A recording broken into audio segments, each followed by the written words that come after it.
Assalamualaikum dan salam sejahtera. Hari ini saya nak kongsikan kepada anda semua bagaimana cara untuk kita menggunakan Shadowsocks R+. Alright, so sebelum ni saya dah nak buat tutorial cara nak guna dia, tapi sebelum ni dia tak berapa nak stabil, dan sekarang ni dia dah stabil dan tak ada dah masalah yang kita hadapi sebelum ni. UDP dia okey, tapi ada banyak aplikasi-aplikasi yang kita tidak boleh gunakan. Dia ada masalah. So sekarang ni sebelum tu saya akan ceritakan sikit tentang firmware yang saya gunakan. Saya gunakan firmware daripada Suling Gigi. Anda boleh bacalah apa yang dia buat. So memang banyak yang disediakan, plugin-plugin yang dah banyak dia masukkan. And then kalau anda nak download, boleh pergi dekat di link yang saya sediakan di bawah. Untuk R4S ada, R2S ada, R1 Plus ada, semua ada. So kalau untuk X86 pun ada.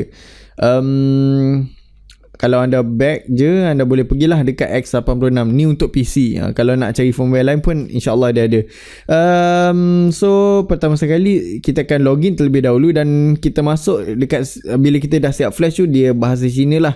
Macam biasa kita akan tukar language dulu. So pergi dekat setting dan pergi dekat sini, ubah kita punya lokasi terlebih dahulu. Macam saya Asia Kuala Lumpur, cari Asia Kuala Lumpur dan save dan apply. Alright. Kemudian bila kita dah tukar lokasi kita, dan kita pergi dekat language dan kita tukar kepada auto. So bila kita pilih auto, dia akan pilih language berdasarkan kita punya browser. So kita save dan apply. Andai kata dia jadi bahasa Melayu ke apa kan, so tu bergantung kepada kita punya browser lah. Dan kalau nak tukar kepada bahasa Melayu, pergi dekat kalau anda nak jadikan dia bahasa Melayu, pergi dekat setting Chrome anda dan just type language. So akan ada language dekat sini, dan anda just tambah bahasa Melayu anda. So kalau saya tak biasa bahasa Melayu, saya just gunakan bahasa Inggeris. Kalau anda ada bahasa Melayu tapi tak nak bahasa Melayu, just delete language dekat sini. And then bila kita dah tukar bahasa dia, kita dah buat auto, kita boleh refresh lah. Cancel, saya tak save lagi. So saya dah refresh, barulah dia terus jadi bahasa Inggeris. So sekarang ni bila kita dah buat yang tu semua, tukar password lah apa semua, dan kita boleh pergi dekat Agon Config dan masukkan kita punya background. And then okay, kelebihan dia antara yang saya nak gunakan adalah net data. Kita memang boleh download secara manual, tapi lagi sedap kalau dia dah ada dalam ni. Cuma kalau kita gunakan dia punya firmware, banyaklah disebabkan banyak dia pakai, banyak yang ada background use. So CPU dia akan jadi tinggi sikit secara default, tapi tak ada masalah untuk R4S, memang dia lepas untuk kita gunakan. And then okay, so sekarang ni kita boleh proceed kepada services, dan kita akan pergi terus dekat kita punya Shadowsocks R+. Alright, so sebelum tu pastikan anda dah ada config anda. Macam saya nak test hari ni, saya nak import adalah VLAS, VMES TLS dan VMES non-TLS dan Trojan. So ni Trojan JFW, Trojan yang original yang kita gunakan. Alright, so saya akan terus pergi dekat server nodes, dan dekat sini kita akan scroll ke bawah dan ada add. Okay, kalau anda gunakan Shadowsocks R+, yang orang lain punya sama je, lebih kurang je cara nak guna dia. So kita just tekan add sahaja, dan ada button import dekat sini, kita just import. Pastikan kita copy terlebih dahulu kita punya config, copy, dan kita pergi dekat import dan paste dekat sini, dan tekan OK saja. So dia akan masuklah dekat sini. Dan itu saja. Okay, so itu saja, dan kita dah boleh tekan save dan apply. Pastikan kita punya config ni betul lah. Jangan ada yang salah pula. Kalau salah, dia memang tak jadilah. So saya punya config ni saya buat free saja dekat Jaguar SSH. Anda boleh buat dekat sana, tak ada masalah, free saja anda, kalau anda nak gunakan secara percuma. Cuma untuk privacy kita tak terjamin lah bila kita gunakan yang free ni. And then kita just save dan apply sahaja. Dan kita cuba copy untuk VMES TLS pula, dan kita akan masuk terus dekat kita punya server nodes, scroll ke bawah, kita tambah dan import, paste dan OK. Saya dah akan paste sendiri. So bug ni, masukkan TLS ni, masukkan bug yang anda nak guna, allow insecure, save dan apply. Sama juga dengan TLS. So basically nak import dia sama saja, dan bila kita dah import, pastikan kita punya setting ni dah betul bergantung kepada config yang kita buat.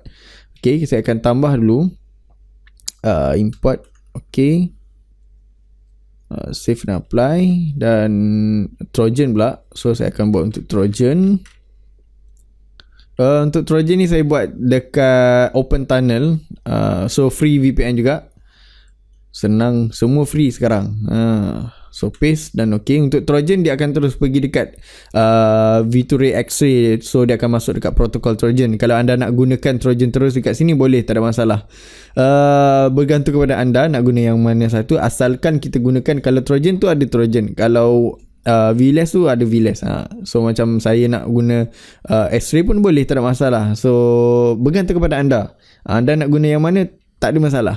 So kita just save dan apply. Kejap lagi saya akan ubah lah bug saya nak gunakan, tapi saya tak nak tunjukkan dalam video ni sebab tak nak kongsi bug sekarang. Bahaya sekarang kita kongsi bug, tapi kalau nak boleh PM tepi. Dan saya dah masukkan ke dalam VLAS, VMES, Trojan ke dalam saya punya SSR Plus. Alright, so saya akan edit sikit dan saya akan pause terlebih dahulu saya punya video. Alright, so sekarang ni saya dah ubah saya punya bug di dalam saya punya config, dan anda juga boleh ubah kepada bug yang anda nak gunakan. Alright, bila kita dah buat yang tu, kita boleh terus pergi dekat SSR client, dan dekat sini main server kita akan gunakan, kita boleh pilih yang mana yang anda nak gunakan. Macam saya nak gunakan Trojan terlebih dahulu, saya nak test Trojan. Dan game mode UDP server kita disable saja. Kalau ada kadang-kadang kalau kita buat kita pilih untuk global, dia akan jadi masalah dekat kita punya UDP. And then kita just set disable saja. Dan auto trade global mode, running mode ni kita buat global, proxy ports all ports, resolve DNS mode saya buat DNS to socks, dan Google public DNS anda boleh cuba gunakan untuk DNS lain, tapi saya akan gunakan untuk DNS Google sebab dia antara yang laju. Kalau nak gunakan satu-satu pun boleh, Cloudflare. Dan kita just save dan apply. Bila kita tekan save dan apply, dia akan terus connect dekat sini. Dekat sini dia akan jadi hijau.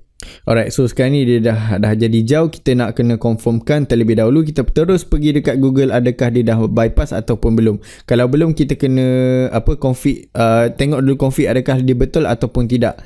Dia dah naik Indonesia dekat sini, dan kita boleh pergi dekat Twilio. Kita nak check kita punya UDP adakah dia dah ok ataupun belum. Dan I am not robot,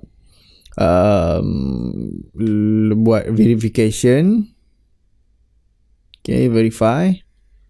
Dan kita akan tengok adakah UDP dah ok. So UDP dah ok, walaupun kita set dekat kita set dekat sini game mode UDP server ni kita buat disable.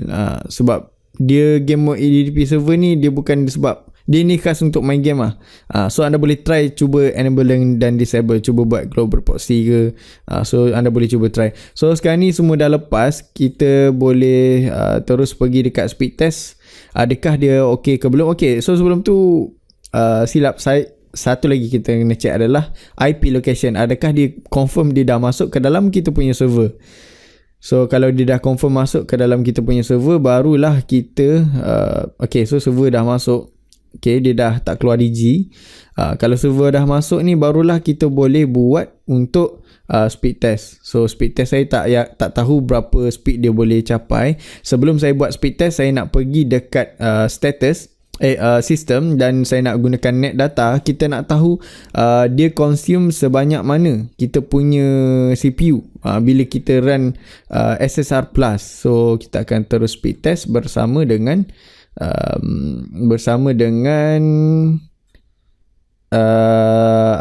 net data. Right, so saya akan kecilkan sikit supaya kita nampak both. So kalau saya tekan Windows lain, nanti dekat sini dia tak akan update. Jadi saya kena buat sebelah-sebelah lah. So saya tekan update situ dan klik balik dekat sini, barulah dia update dekat sini. Right, so dia dah masuk. Okay, not bad jugalah. Dia mungkin tak selaju yang disangkakan, sebabkan kita gunakan server yang berkongsi dengan orang lain. Jadi server dia tak berapa laju lah. Kalau kita guna seorang-seorang ni, biasa lagi laju lah. Upload. Upload. Okay, upload. Okay. So tak adalah tinggi sangat CPU consume. Okay, saya akan try lagi sekali. Kita akan tengok lagi sekali dia dah okay ataupun belum. Tengok ping tak berapa nak stabil lah bila kita pakai yang kongsi ni. Alright, so tu je untuk speed test Trojan. Kita boleh cuba speed test untuk saya nak cuba VMS pula. Alright, so yang lain sama saja, save dan apply. Alright, so kita akan tunggu jap sampai dia connect. Dan dia dah connected dan kita terus pergi dekat net data sebab kita nak monitor dia. Dan saya buka speed test. Dia dah keluar server dia tak? Alright, so dah keluar OVH dekat sini dan kita just boleh tekan go terus. So kita tengok lah dekat sini sebanyak mana dia consume kita punya CPU. So dalam 200 Mbps dia menggunakan under 40. Okay, melebihi 40 sampai 47 tadi maksimum. So agak tinggi jugalah CPU yang dia gunakan. Alright, so kita gunakan CPU sehingga 47 tadi lebih kurang, tak sampai 50 pun, dan kita dapat speed sebanyak 216 Mbps. So ni average lah masa-masa sekarang ni. Alright, so saya rasa itu sahaja untuk video kali ni. Dan kalau anda ada masalah dekat anda ada masalah untuk connect, mesti ada masalah dekat kita punya SSR Plus punya setting ni. Jadi anda kena edit dulu dah yang mana yang okey. Okay, pastikan config anda tu memang betul-betul jadi, dan pastikan dia memang okey, dia punya setting dalam ni memang dah betul. Dan untuk setting kita punya SSR client memang macam ni saja. So senang je. So itu sahaja untuk video kali ni. Terima kasih kerana menonton. Jangan lupa like, jangan lupa subscribe. Assalamualaikum dan bye.